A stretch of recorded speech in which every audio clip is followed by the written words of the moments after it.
السلام عليكم ورحمة الله وبركاته. النهاردة ان شاء الله هنعمل مع بعض السوسيس او الهوت دوج بنفس طعم المصانع وبنفس الطريقة، بل احسن كمان ان احنا هنعمله ببيتنا وبايدينا بمكونات صحية موجودة تقريبا عندنا في كل بيت. طعم جميل جدا وقوام حلو جدا زيه زي الجاهز بالظبط. زي ما انتم شايفين، بجد الوصفة بتتحدث عن نفسها، وصفة ناجحة مليون في المية وبضمنها لكم كمان. بس أهم حاجة انك انتي تتبعي الخطوات معايا وتمشي على الخطوات بالظبط عشان تطلع معاكي الطريقة ناجحة زي ما انتم شايفينها بالمنظر ده. هنعمل منه وصفات كتير جدا. عملنا منه طبق البيض الجميل دوت لاولادنا في الفطار، وهنعمل منه البيتزا، هنعمل منه معجنات، وصفات كتير جدا معانا ان شاء الله. ولو اول مره تشوفي قناتي، يا ريت تشرفيني بالاشتراك وتفعيل زر الجرس عشان يوصلك مني كل جديد. ونقول بسم الله الرحمن الرحيم، والصلاه والسلام على اله وصحبه اجمعين.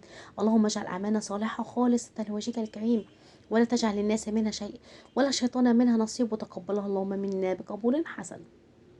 ولو اول مره تشوفي قناتي، معاكم ولاء الزهير. ولو عجبك الفيديو ما تنسينيش في اللايك والشير لاهلك واصحابك وحبايبك، وتعليقك الجميل اللي بيسعدني.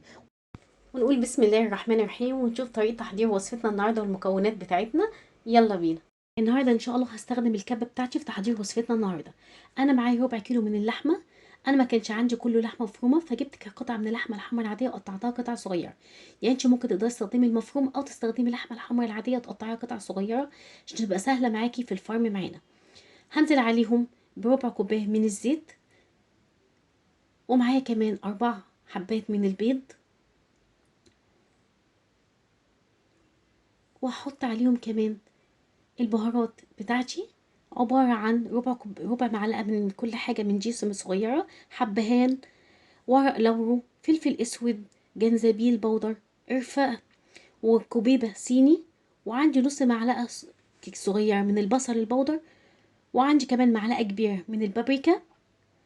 وطبعا اهم حاجه في المكون اللي هيديكي نفس الطعم ونفس ريحه المصانع، فص كبير من الثوم، او لو مفيش يبقى حطي فصين صغيرين. وعندي معلقه كبيره من بهارات البرجر اللي هي بهارات ماجي، بتديكي نفس الطعم ونفس الريحه بالظبط بتاعه المصانع. قطعت فص الثوم بتاعي الكبير، وهبتدي احط عليهم كمان معلقه كمان صغيره من الملح. مش هكتر ملح لان الخلطه بتاعه البرجر دي فيها نسبه ملح بسيطه. ومعايا ربع كوبايه من اللبن، وابتدي اضرب كل مكوناتي دي في قلب الكبه. وبعد كده هنزل عليهم ب4 قطع من الجبنه النستون او اي جبنه كريمه موجوده عندك.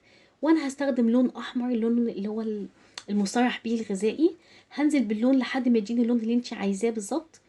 معايا معلقه كبيره من النشا، ومعايا كمان 4 معالق كبار من الدقيق. طبعا انا خلطت الاول مكوناتي ازاي لحد ما اللحمه اتفرمت معايا كويس جدا ما بين البيض والزيت والحاجات بتاعتي والبهارات بتاعتي. وابتدي من وقت لوقت ابتدي اقلب الاسباتشوله لحد ما اتاكد ان المكونات بتاعتي كلها اندمجت كلها وبقت مفرومه كويس جدا. هضربها ضربه كمان. شايفين القوام بتاعي عامل ازاي؟ قوام متماسك. هبتدي اجيب الاسترتش راب بتاعي وهفرده على الرخامه بتاعتي.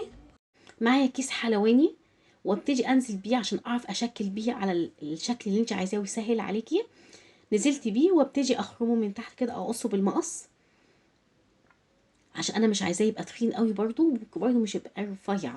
انا طبعا فردت الكيس الاستريتش راب بتاعي بالمنظر ده. انا هوريكم طريقتين ليها. طريقه اللي هي انك انتي تفردي بنفس المنظر ده كده، هعمله كبير وبعد كده اقسمه. اهم حاجه وانتي بتطلعيه تحاولي تطلعي الفراغات اللي فيه. انا جبت دبوس جديد معايا وبقى مسخناه على النار ومنضفاه، وابتدي اطلع الفراغات اللي موجوده فيه عشان ميبقاش فيه فقاعات وفراغات، يبقى سهل معاكي في التقطيع كمان. سويته زي ما انتم شايفين كده، طلعت الفراغات ابتدي ابرمه كده والفه زي ما انتم شايفين بالشكل اللي معايا ده. اتلف معايا بالشكل دوت. شايفين متماسك ازاي؟ هبتدي اربط الاسترتش بتاعي او البلاستيك ريب بتاعي بالمنظر ده بين الاتجاهين، ومش هشده قوي عشان انا هبتدي اقسمه من جوه. عايزه يبقى فيه فراغات بسيطه، يعني ايه، في مسافات ما يكونش مشدود قوي عشان تقدري تقسميه التقسيمه اللي انا هقولك عليها. ربطته من الاتجاهين عشان ما يطلعش خالص معاكي. طبعا انا لفيته كذا لفه ورا بعضهم، فبقى متماسك معايا مش هيطلع منه خالص. هبتدي اقسمه على الحجم اللي انت عايزاه بقى، صغير كبير زي ما انت عايزه. بالمنظر ده تلفيه بالمنظر ده كده، وممكن تجيبي خيط وتربطيه بيه. السهل بالنسبه لك تقدري تعمليه. انا قسمته بالمنظر ده وشلته ولفيته زي ما بيعملوه بالظبط الصدق معايا كده، الصدق الشرقي. اتقسم معايا بالمنظر ده كده. دي كده حاجه يعني انا هعملها لكم بطريقتين، وهقول لكم انهي طريقه اللي طلعت معايا ناجحه 100%. اهو بالمنظر ده كده. وهقول لكم على طريقه تانية كمان يطلع معاكي عامل ازاي، ولفه تانية. انا فردت الاسترتش بتاعي بالمنظر ده وقسمته. بعد ما فردته على الرخامه بتاعتي قطعته ونزلت عليه بالمسار بتاعه الحجم اللي انت عايزاه، عايزاه صغير طويل قصير زي ما انت عايزاه تحبيه، عايزاه تخين عايزاه رفيع زي ما انت عايزه. هبتدي الفه بالمنظر ده كده، اديه بس لفه كده، واجيب الدبوس بتاعي برضو لو في اي فراغات تطلعي الفراغات اللي فيه، وابتدي برضو الفه. اهم حاجه ما تخرميش بالدبوس في اخر كام لفه عشان خاطر ما يطلعش معاكي وهو بيستوي. اتلف معايا بالمنظر ده كده. هبتدي اضغط عليه كويس جدا عشان يبقى متماسك، مش زي التاني. يعني التاني سبت فيه فراغات عشان انا كنت هربط فيه وتاني معايا. طبعا دي بعد ما خرمتها لفتها في واحده كمان استريتش تاني فيها. تبتدي تربطيها من الاتجاه دوت، واربطيها من الاتجاه التاني برضو. طبعا هو سهل معاكي في الاسترتش دوت، لان هو بيبقى سهل معاكي في الربط وكده، فيبقى بجد قوامه حلو جدا وبيطلعك زي ما انت شايفه بالمنظر ده. هعمل لك واحده كمان معاكي، وبعد كده هكمل بقيه الكميه كلها لوحدي، ونقول لكم هنكمل ازاي الوصفه ازاي معايا. زي ما انتم شايفين برمتها كده ولفتها زي الاسترتش كده فيها، وربطتها من الاتجاهين وطلعت الفراغات معاها. اهم حاجه وانت بتربطيها تضغطي عليها عشان تبقى متماسكه معاكي. بعد ما خلصت كميتي كلها جبت الورق الفويل وقطعته قطع مربعات صغيره، وابتدي الفه في قلبيه كده بالمنظر ده عشان يسهل عليا في السوا بتاعي. لفيت كل كميتي كلها بالمنظر ده وزي ما انتم شايفين. بعد ما بالاسترتش بتاعي عملته في الورق الفويل وضغطت عليه وسبته زي ما انتم شايفين بالشكل ده. هخلص كل كميتي، وطبعا في الوقت ده انا كنت معلقه على ميه على النار تغلي. هبتدي انزلها. انا طبعا سويت اللي هو كان معمول زي الصدوق بالظبط كده زي ما هو بالمنظر ده. طبعا اهم حاجه عندي في طريقه السوا بتاعتك ان النار بتاعتك الميه ما تغليش، يكون على نار اقل من متوسطه شويه، عشان لو الميه غليت معاكي هيفتح السوسيس معاكي في قلب السوا. فانا عايزه نار متوسطه، وهيقعد معانا ساعه الا ربع زي ما انتم شايفين طلع معايا كده. الفرق ما بين اللي هو اللي اتلف في ورق الفويل طبعا فضل متماسك زي ما هو. التاني اللي ملفوف في الاسترتش في حاجات منه بصراحه ابتدت تفتح، بس كانت برضو ناجحه جدا. يعني هي واحده بس اللي اتفتحت معايا، والباقي كان متماسك زي ما انتم شايفين. شايفين ازاي متماسك ازاي؟ انا حتى استخدمت معاكم في وصفه البيض النهارده وانا بعملها معاكم اللي هو كان متربط بنفس طريقه الصدوق. طبعا الوصفتين كانوا حلوين جدا وكانوا ناجحين. يعني انت لو مش عايزه تلفيها في الورق الفويل تقدري تعمليها زي ما انا قلت لك في اللي هي الطويله دي وتقسميها. شايفين متماسك معايا وعامل زي جاهز ازاي؟ هبتدي اجهز طبق البيض بتاعي. جبت معلقه الزبده بتاعتي وقطعت السوسيس بتاعي وشوحته تشويحه بسيطه، وحطيت قرن فلفل شطه او قرن فلفل اخضر عادي.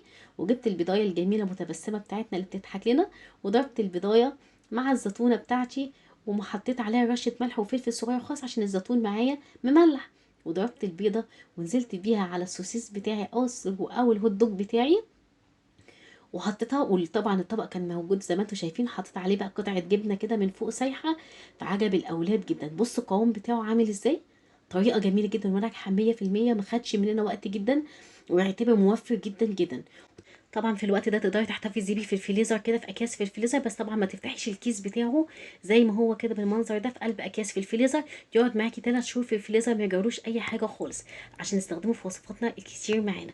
طبعا لو وصفتنا النهارده عجبتك ما تنسينيش في اللايك والشير كتير كتير عشان تعم الفايده، وكومنت بتاعكم مستنيه تطبيقاتكم، وتقولوا انك انتوا جربتوا الوصفه وطلعت معاكم ناجحه بالمنظر ده وعجبتكم وعجبت اولادكم. واشوفكم في فيديوهات تانية، واقول لكم استودعكم الله الذي لا تضيع امانته في رعايه الله وحفظه حبايبي. مع السلامه.